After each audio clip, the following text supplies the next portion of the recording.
tinakot pa nga niya yung Senado. Ang sabi niya, magkakagulo kapag hinain yung warrant of arrest.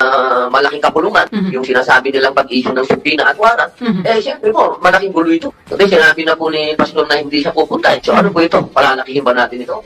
O baka yun yung sinabi niya. So pursuant to Section 18 of the Rules of the Senate, as chair of the committee, and with the concurrence of one member here with me, I cite in contempt Apollo Carreon Quiboloy for his refusal to be sworn or to testify before this investigation. This committee requests the Senate President to order his arrest so that he may be brought to testify. Pagpaumanhin niyo po ninyo, aking pong tinututulan ang naging pasya na makontempt si Pastor Quiboloy. Paano ba to? Hindi niya kasi kabisado. Diba? Hindi by heart. Tingin ko dapat ang una niyang aralin, Senate rules. Diba? Yung rules of the Senate para hindi naman siya magmukhang nililecturean pa ni Senator Risa dyan about sa provisions ng tawag dito, provisions ng contempt.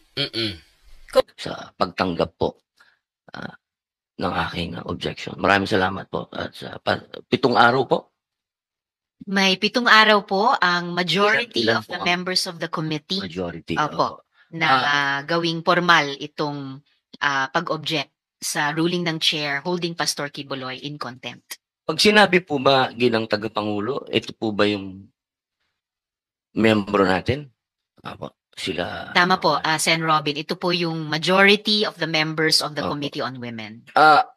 Yun lang pong members lang po, no? Malinaw po, no? Hindi po kasama yung mga leaders. 7. Bali, 6 pa po.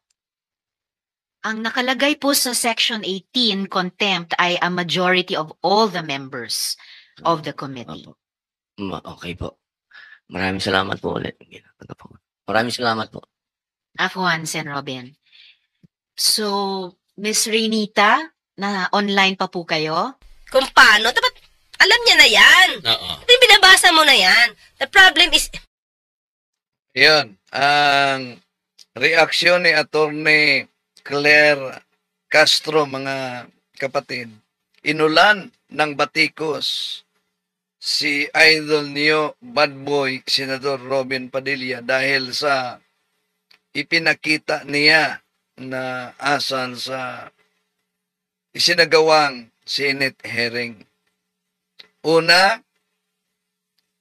nilekturan siya tuloy ni Senador Hontiveros tungkol sa ilang provision sa pag-contempt, mga kapatid. Ikalawa, napansin ninyo, parang di yata niya alam kung sino ang mga kasama niyang miyembro sa komite. Di ba? So, ito ang ating tatalakayin kung bakit si Senador Robin Padilla nag-astang o mistulang abogado ni Pastor Apollo Quiboloy. Samahan din niyo.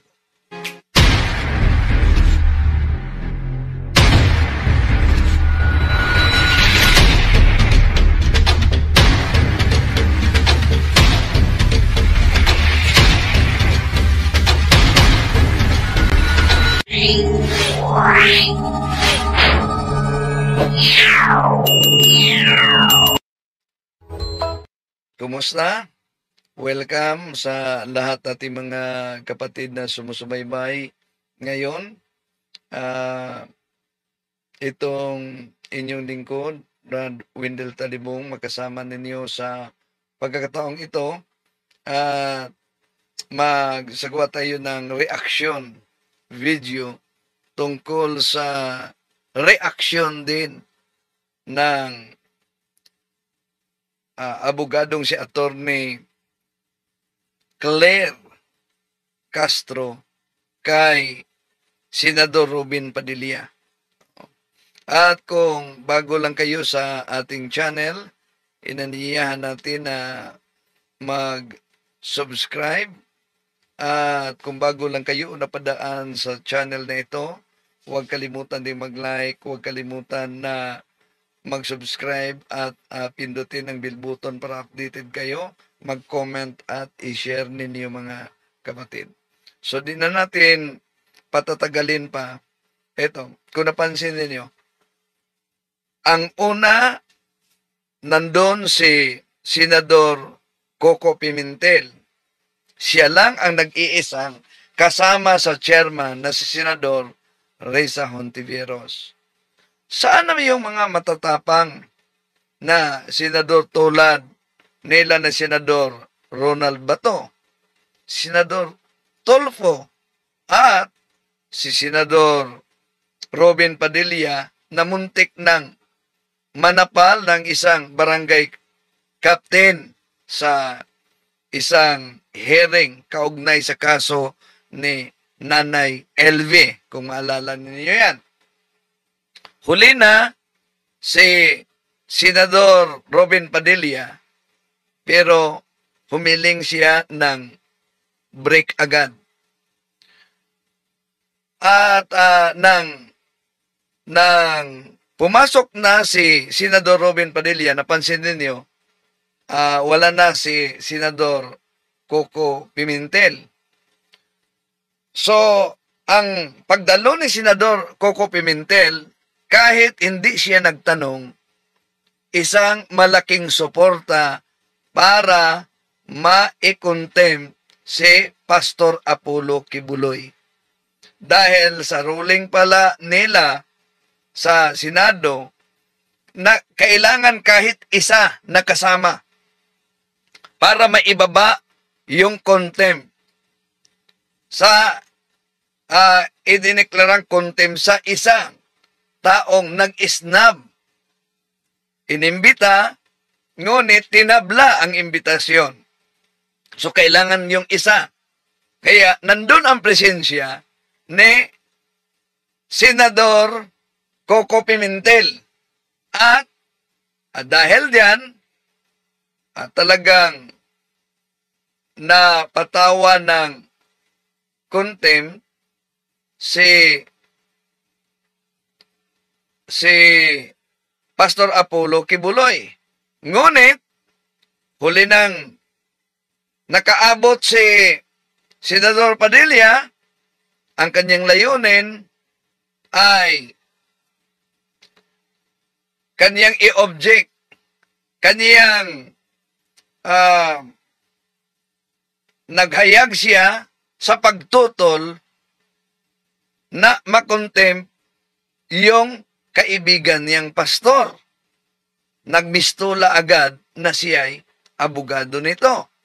So pursuant to Section 18 of the Rules of the Senate, as chair of the committee and with the concurrence of one member here with me, I cite in contempt Apollo Carreon Kibuloy for his refusal to be sworn or to testify before this investigation. This committee requests the Senate President to order his arrest so that he may be brought to testify.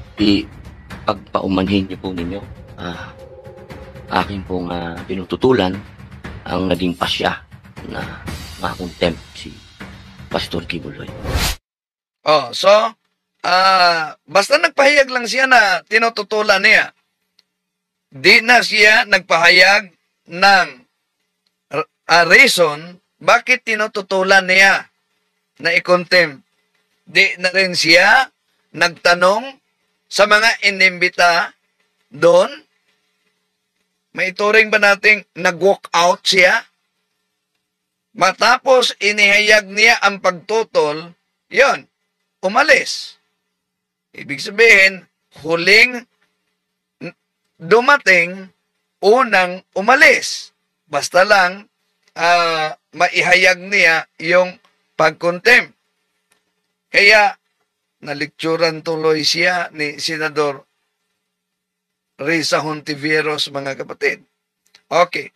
So, pakinggan natin ngayon reaksyon ni Attorney Claire sa kanilang programa tungkol sa ipinakita ni Senador Robin Padilla. Ano bang nangyari? Partner, si Pastor Kibuloy Ay, hindi umaten. Hindi na naman umaten. Ngayon yung hearing, di ba? Oo, inisnab na naman. So, kung maalala ninyo, nagpahayag mismo ang Presidente Bongbong Marcos Jr. na dapat mag-attend si Kibuloy, sasagutin niya yung mga katanungan para di siya magkaproblema. Ngayon, yun din ang pahayag ni dating Presidente Duterte na kung di siya magpakita, susunod, aarestuhin siya. Okay, tuloy natin. So, syempre, buti na lang, nandoon si Senator Coco Pimentel. Okay, anong ginawa ni Senator? Hindi ko kasi kanina napanood. Alam mo, sa totoo lang mga kayubi, isa ito sa mga malalaking hearing. Kumbaga, talaga, isa itong malaking hearing. Napansin nyo ba mga kapatid? Kung marami ang nakatutok sa hearing ni Senior Aguila. Naalala nyo? At daming dumadalo pati na si Senador Ronald Bato de la Rosa. Pumunta pa siya sa area para magsagawa ng investigasyon. Pero ngayon, asa na sila? Dahil si Pastor Apollo Kibuloy, sa kaso ni Nanay LV nga, naalala niyo yung kaso ni Nanay LV? Diba? Sandali tingnan natin yung kaso ni Nanay LV. Pakita natin. Dami nila na dumadalo sa kaso ni Nanay LV. Eto, ipakita natin.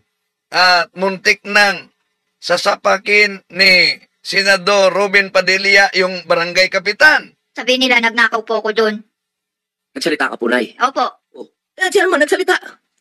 Madami po kami doon, Senator, kaya po alam po ng lahat na hindi po nagnaimik ko si Nanay LB. Bakit pa siya tumakas? Kung hindi naman siya iimik, nandun na siya. Hindi nga. Ang dito, Chairman, hindi mo ginawa yung trabaho mo. Dapat kasi, tinanong mo din siya kung ano po ba ang sitwasyon, ba't kayo nandito sa barangay. Natural yun eh. Yun ang una mo dapat ginawa, Chairman. Huwag mo kung ganun-ganun na sa tenga, uupakan kita. Maniwala ka sa akin.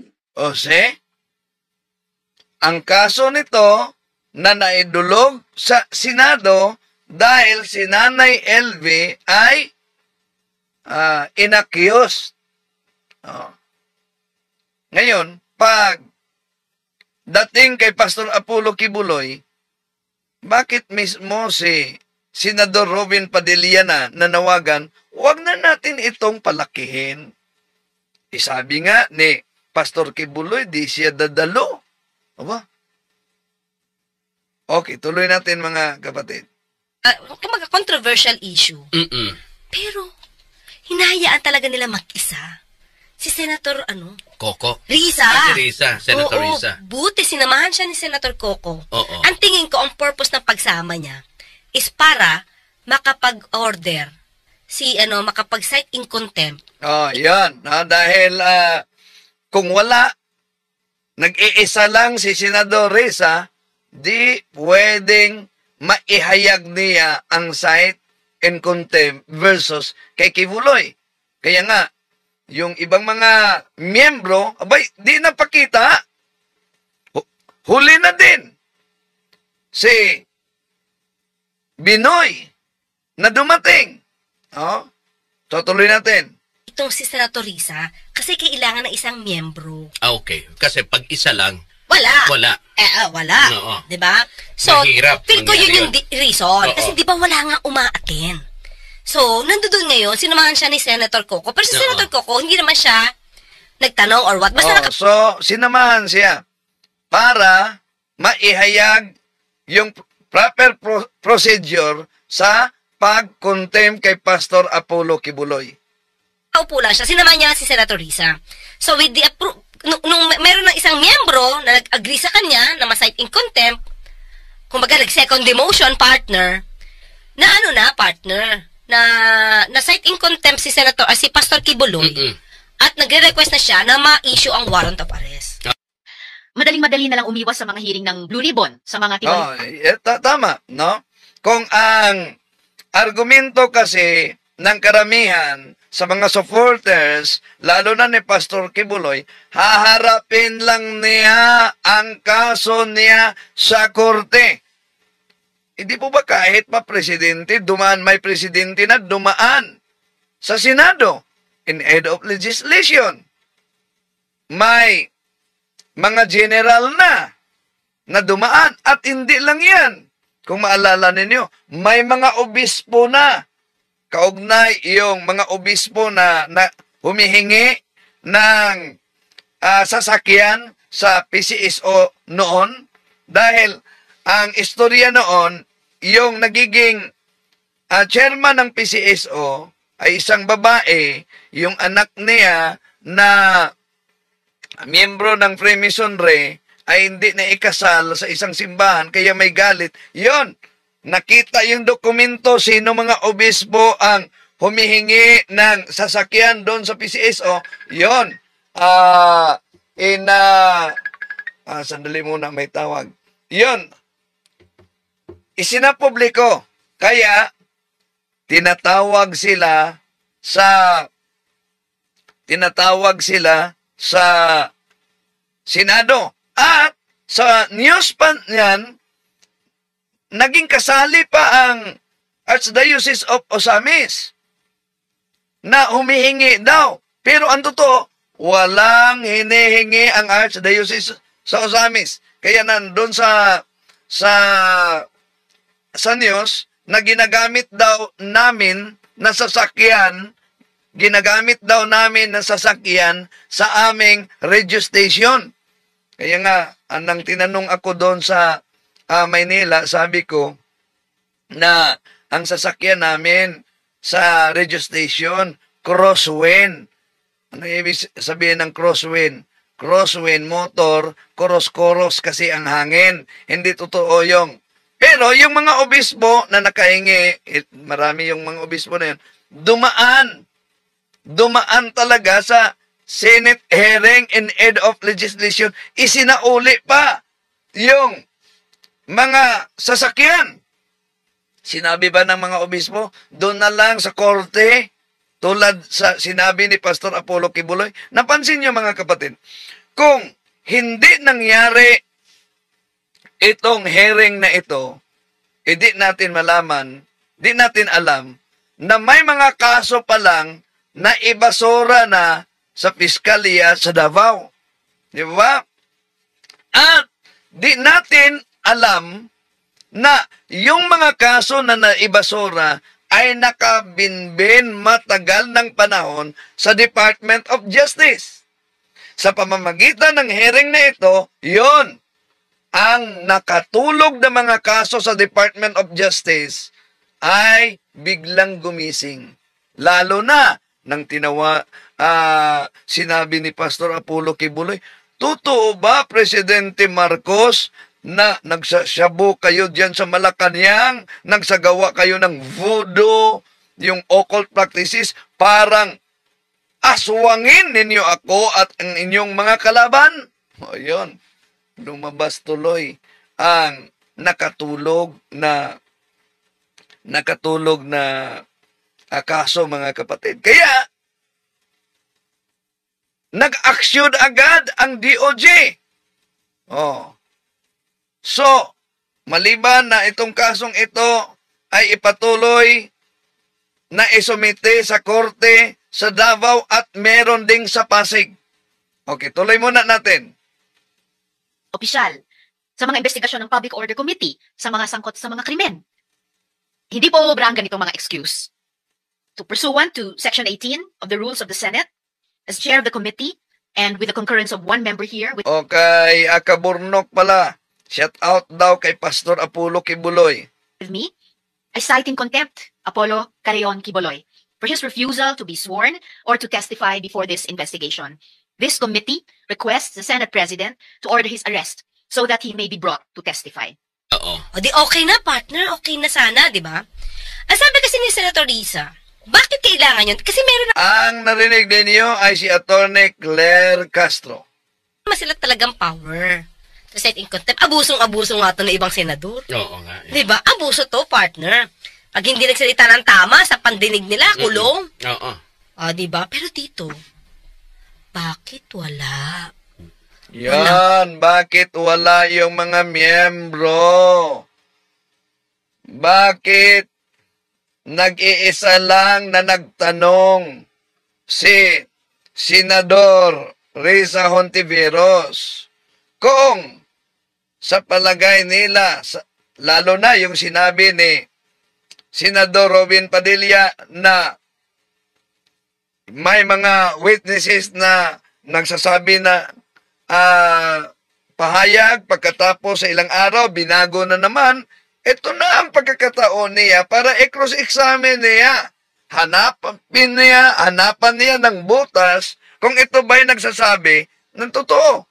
Pero ang nangyari, tapos niya ihayag yung kanyang pagtutol sa pagkontempt kay Pastor Apollo Kibuloy, di na siya nagtanong sa mga resource persons. Umalis. Okay, tuloy natin. Pumupunta. Diba? Alams. Katakataka. Alams na. May kanta yan, diba? Mm-mm. Katakatakang mahibang. Diba? Di ko naabutan yan pa. Uy, partner! Oo, kaya, di ba kayo nagtaka mga kapatid? Naapektuhan ba sila sa deklarasyon ni Pastor Apollo Kibuloy? Ikala ko, ilusyon lang yan. Ako ang may-ari sa mundo. Ako ang may-ari sa sanlibutan.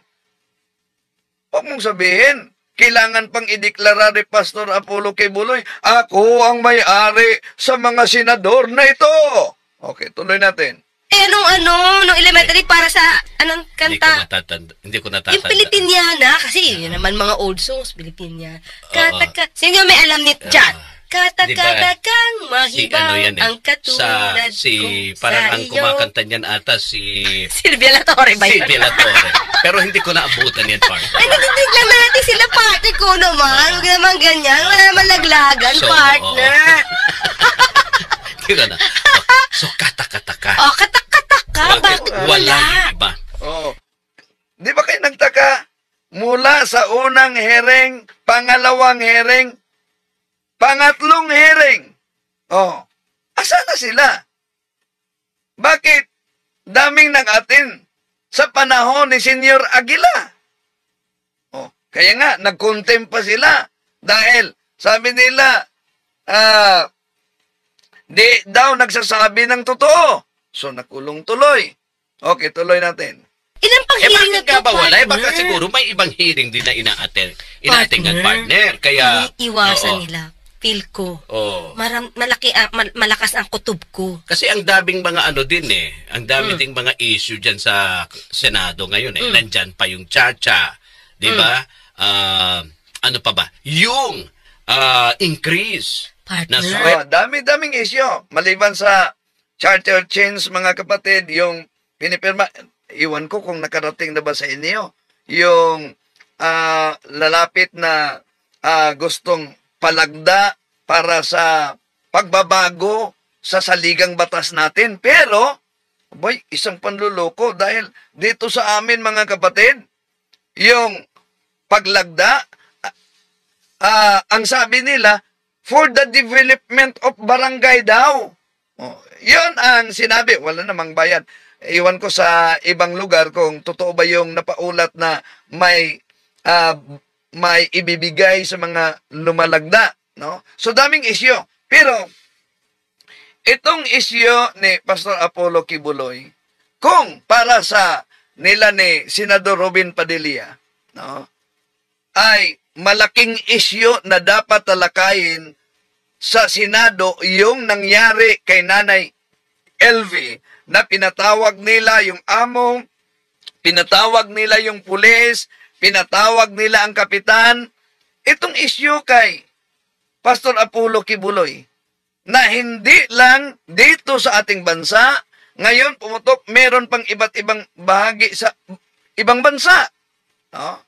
At meron pang naghayag, mga kapatid, na masigasig siya sa ibang bansa na nangungulikta para sa mga tulungang mga bata dito sa Pilipinas, at pagpunta niya sa area, nalaman niya mga bata pala yung mga anak ng workers ni Pastor Apollo Kibuloy na nasa ibang bansa para din sa paglilikom ng pera. Mamaya siguro sa sunod nating live ating parinig yung pahayag mismo sa masigasig na miyembro na nasa labas noon na siya ay isa daw sa nangungulikta. No? Okay. Iba't ibang mga paraan nila sa pamamagitan dito sa hearing. Meron pang pumutok na may mga nag-sign language. No? Sign language. Kunwaring pipi para lang magpatulong. Oh. So, yung nagbibinta ng mga pagkain, no? Yun. Okay. Tuloy natin mga kapatid. Eldo. Sige nga, Kayubi. Mas mahalaga yun eh. Oh. Ilan ang hearing kanina sa Senado? Oh. Tingnan natin, ha? At ilan ba ang miyembro ng komite na hinahawakan ni Senator Riza? Marami din. Marami. Kaya wala naman siguro schedule na hearing. Oo. Oo. Baka may ibang pang mga importanteng lakad din. Mga Teka lang, partner, ha? senador. Tignan natin ang live nila, ha? So, ilan ang hearing kanina? Sige, okay. May Committee on Public Services. Oo. Nandun si Grace po. Oo. Okay, saka si Sherwin. Tama ba? May tanong si Tatay Amik. Attorney, di ba 3/4 of the members of the committee dapat ang bumoto in order to cite a contempt? Ganito yan. Oo. Ang sabi, pagka may isang member, may isang kasama, si Senator Coco kasi is allowed siya to be in all committees. Okay. Sa position niya, partner. Minority, Oo. yeah, floor leader, allowed siya. Okay. Privilege niya yun. So, kaya nga siguro, feel ko lang, si Senator Coco ang pinapunta niya kasi broad-minded yun, partner. Sinabi rin ni Senator Coco na, sige, pwede naman niya magkaroon ng hearing basta in aid of legislation. Umokay naman si Senator Coco dun. Tama bang sabihin na yung minority block mismo yung proportion of investigation? Hindi minority block, but si Senator Risa Ontiveros. And of course, nung narinig ko yun, ang tanong ko lang naman sa kanya, mayroong affidavit, may ebidensya. Sufficient then to start an investigation. So nakita niya yung mga initial steps of evidence? Hindi pa, but kinonfirm ko lang sa kanya. And she assured me na meron. Are you going to participate sa mga hearings? Yes, depends on the schedule. Pero supportive po kayo sa investigation, sir? Sa call for investigation? Yes, kasi yung kay sa Socorro na link yun sa in aid of legislation. For us, Yan ang sa Socorro, mga kapatid. Na-link yan sa in aid of legislation. Dahil tinitingnan talaga, meron pang pagkukulang sa batas, meron bang batas na kailangang gawin dahil sa mga isyong ito.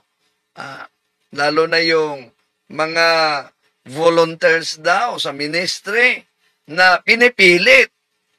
At ayon sa report, sa reklamo, na may parusa ang di makaabot sa kanilang koleksyon. Tuloy natin.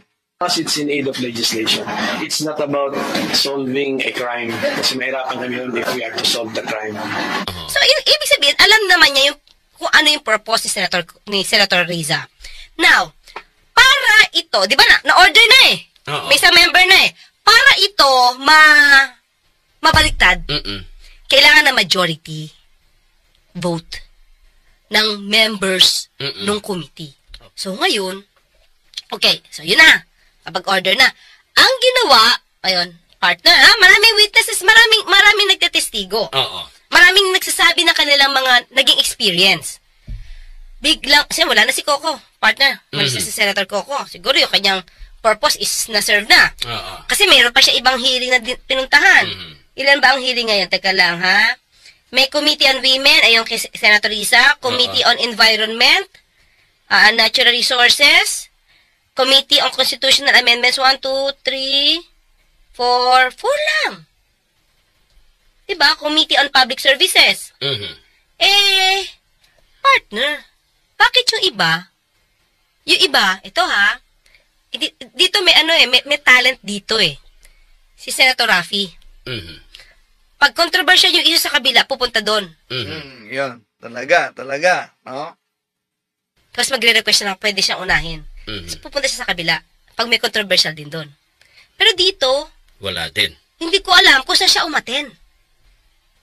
Diba? So, ang may hearing lang kanina is, sa nakikita ko sa live nila, isa, dalawa, hindi, 1, 2, 3, 4. 4 lang. So, bakit yung iba nawawala? Nasa si Senator Bongo. Saan siya Senator Bongo, asan siya? Davao yan. Si Senador Bato, asan siya? Si Senador Tolfo, asan siya? Si Senador Robin Padilla, na nagmistulang abogado ni Pastor Apollo Kibuloy. Tandaan natin, number 1 ito. Number 1 ito na senador sa Pilipinas. Pero, daming mga nag-react na sa ipinakita niyang ugali. Tandaan natin na si Senador Robin Padilla, kung na number 1 kasi siya na senador natin, pero hindi siya senador sa isang makapangyarihan at mayaman na founder ng isang sekta o kaibigan. Dapat hindi siya magiging bingi o bulag sa reklamo mismo sa mga nagpakilalang kaanib ni Pastor Apollo Kibuloy. Kaya, isang pagkakataon ito, kung nagduda man siya sa mga pahayag ng mga nagpakilalang miyembro, na dapat gisahin niya sa mga katanungan para makita niya ang posibleng butas ng kasinungalingan. Tuloy natin. Senator Raffy, Senator Binay, Senator Gays po, Senator Gays po nasa Public Services. Pia, di ba partner? Sino pa ba? Bilang ko to dati. So, ang sa akin lang partner, bakit nag-iisa lang si Senator Risa? Di ba? Tapos, so, nung wala na siya, partner, nagtatanong na ulit ngayon, So, nawala yung ilang mga miyembro sa komite. Nawala din si Pastor Apollo Kibuloy dahil nagtatago siya. Kung totoo ang sinabi ni Pastor Apollo Kibuloy, ang lahat na kaluluwa ay dadaan sa akin. Ngayon, nagtatago siya. Nako, daming kaluluwa na napinding ngayon dahil di napakita si Pastor Apollo Kibuloy. Tuloy natin.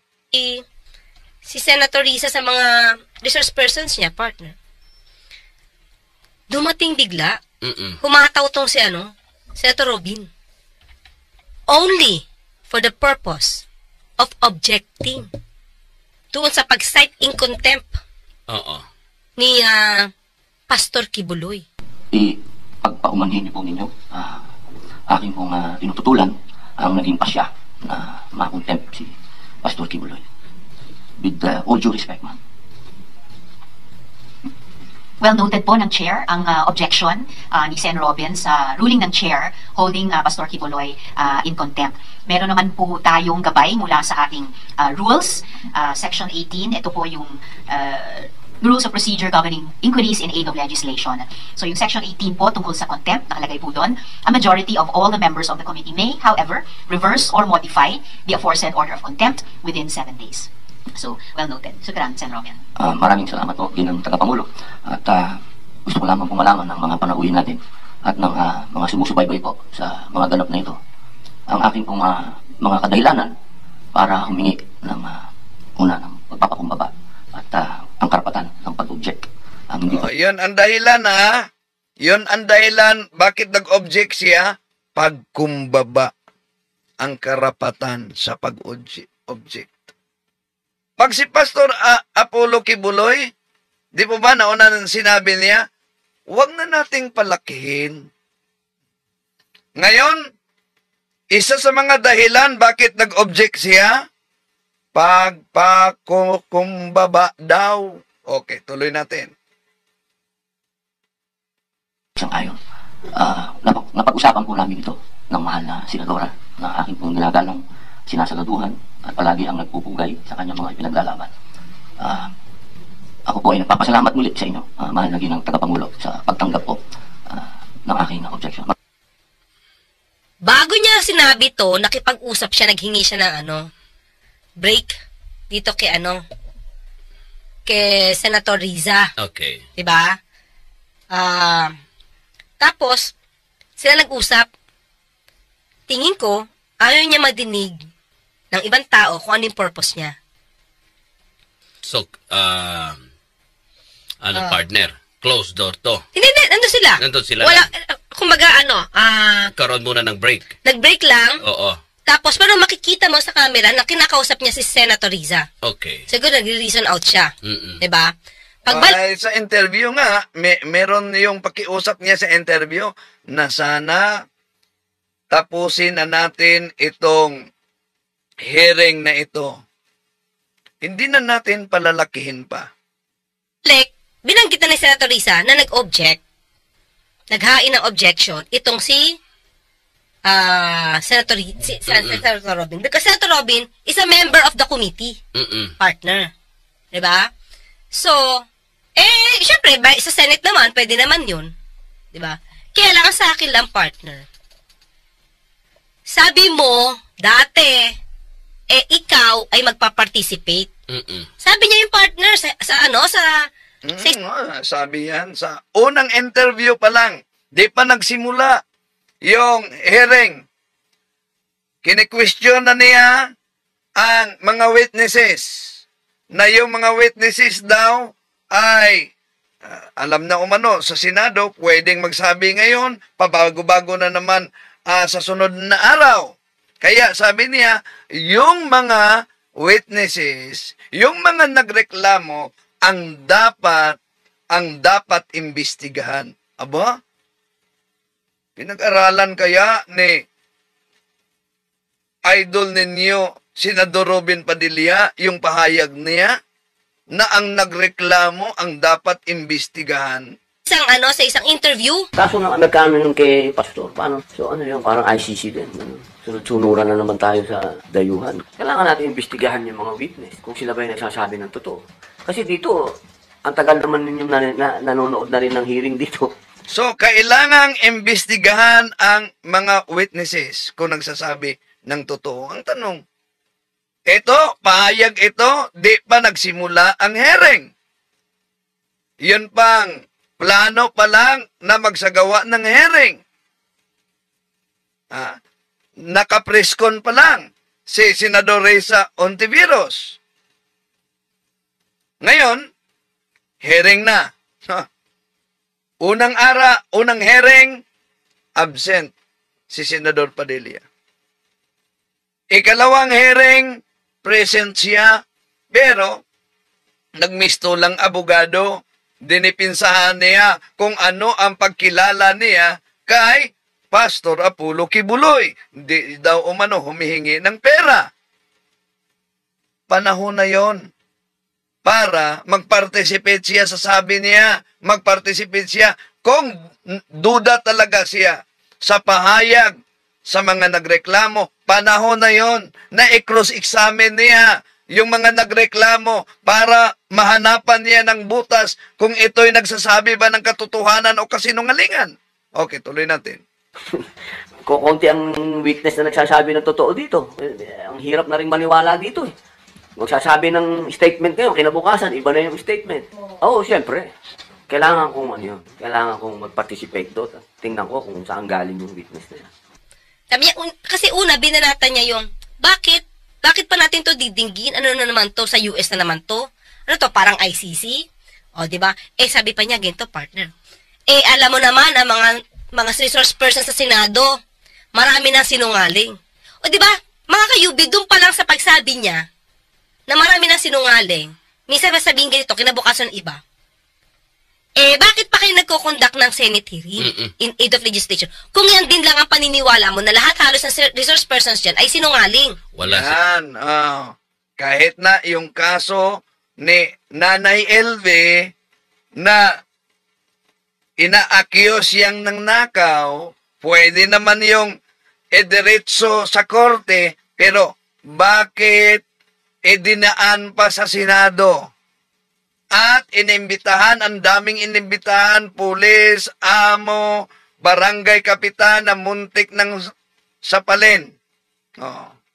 At dami silang nagatin. Ngayon kay Pastor Apollo Kibuloy, abay, nag-iisang nagtanong si Senador Risa Ontiveros. At tandaan natin, si Senador Risa Ontiveros hindi nakalinya sa kasalukuyang administrasyon.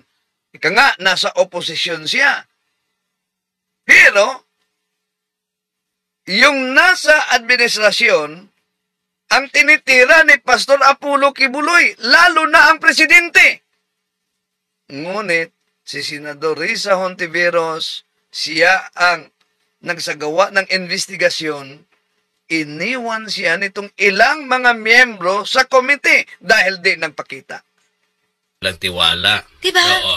Pinapahina mo yung kakayanan ng kapwa mo senador para magtanong, diba? At makakuha ng tamang sagot. So ano makukuha doon sa kung ganun ang pananaw sa mga iniimbitahang RP, resource person sa hearing? Kasi kung in aid of legislation, tapos puro kasinungalingan lang naman ang mga sinasabi, di wala, di mangyayari. Diba? Diba? No. Parang mind conditioning yun, partner. Kita mo, Oo. Bakit pa kasi? Ang dami namang sinungaling resource persons. Ibig mo sabihin, doon pa lang, pinapalabnaw mo na, pabor kay Pastor Kibuloy. Hindi ko sinasabing sinungaling o tama yung mga resource persons. Pero, so, asan kayon ang sinabi ni Senador Robin Padilla na walang kinikilingan para sa bayan kung sa ipinakita niya mismo na aksyon ay parang abogado siya na todo depinsa kay Pastor Apollo Kibuloy. Tuloy natin. Pero wag ganyan siyang magsalita, partner. Bakit? Pag sinabi mo agad sinungaling, ipinapakita mo ngayon sa ibang makikinig na, ay hindi na ako maniniwala. Kasi sinungaling naman yung mga pupunta dyan. So, kaya ba, Senator Robin, halos lahat ng hearing ng mga kung saan miyembro ka ng committee, hindi ka na umaaten? Kasi lahat sila halos sinungaling. Yun lang naman yung tanong, di ba? Tapos sabi niya, ay, oo, ganyan pa upo niya, partner. Ayan. Ay, oo, magpa-participate ako. O, nasaan ang participation ni Senator Robin Padilla ngayon? Diba? Ilang hearings na, wala ka, uma-attend ka lang, para ipagtanggol si Pastor Kibuloy. Wala naman problema kung ipagtanggol mo, partner. Pero, sana, para magkaroon ng saysay, yung sinasabi mong, maaaring nagsisinungaling yung resource persons or talagang kilala mo si Pastor Kibuloy na hindi pwedeng gawin yan, tanungin mo yung resource persons, partner. Katulad kanina, partner. Nandun, isang Reynita.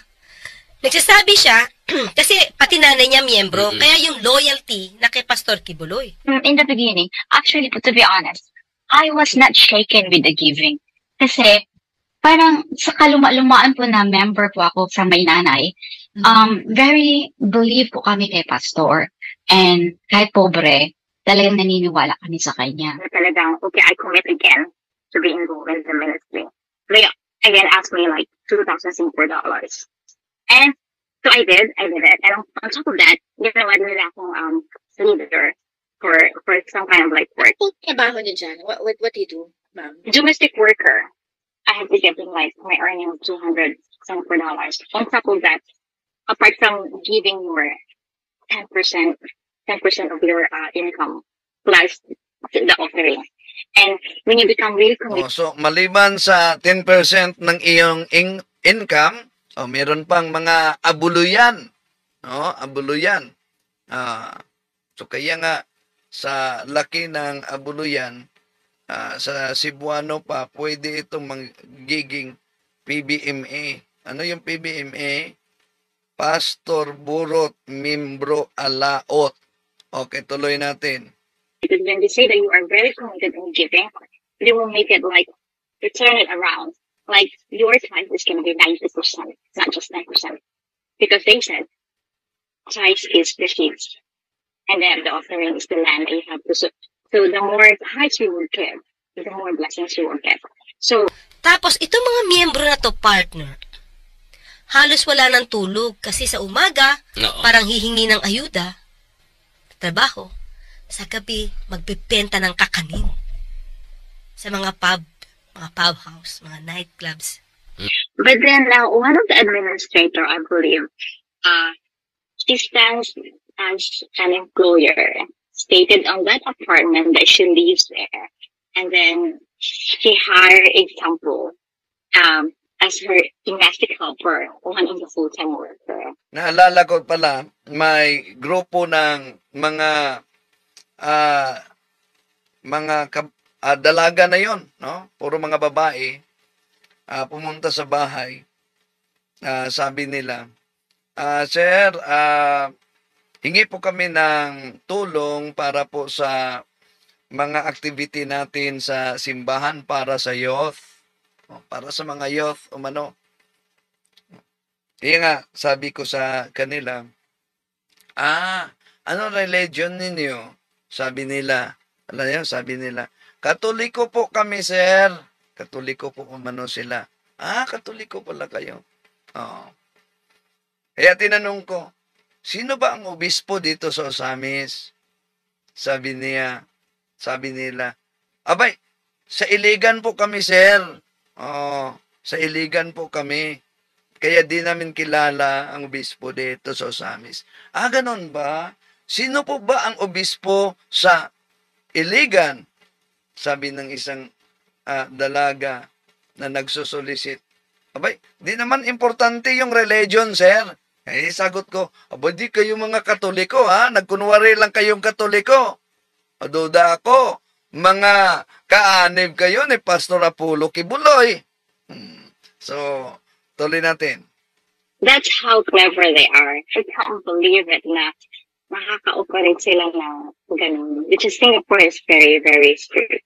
Ganun yung operasyon nila dito. Every house na tinitirhan nila, sama-sama sila, doon nila ginagawa yung mga fundraising.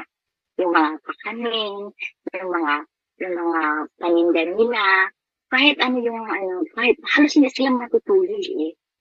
Yung mga full-time worker, sa umaga, magtatrabaho sa bahay-bahay.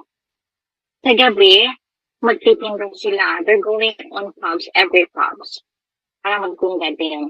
And all of those money goes to Pastor Kibuloy. So, diba, pat lahat ng pera na yun, partner, pinapadala kila Pastor Kibuloy. Sa gasolina ng kaniyang private jet, private helicopter. Hindi na nga doon niya nabayaran yung niya, partner. Yung nakasanlang bahay nila or yung hinuhulugan niya. Yung membro, di na nabayaran yung hinuhulugang bahay dahil sa contribution niya sa ministry sa simbahan ni Pastor Apollo Kibuloy. Kasi lahat halos ng pera niya, binibigay niya sa Kingdom of Jesus Christ. So the more tithes you will give, the more blessings you will get. So because of that, I lost my house because hindi na ako makabayad na aking bahay ng mortgage and everything. And I owe a lot because has never been stopped of the giving. Yung bahay niyo po na nawala, sa Pilipinas po yun? Yan. Dalawa itong hearing na ito, magkahiwalay na hearing, merong susunod sa Kongreso, mga kapatid, kundi din sisipot si Pastor Apollo Kibuloy, posible na maglabas din I-cite in contempt din siya sa Kongreso. Kaya tutukan natin ito na kaso. Yan. Umihina yata tayo ngayon.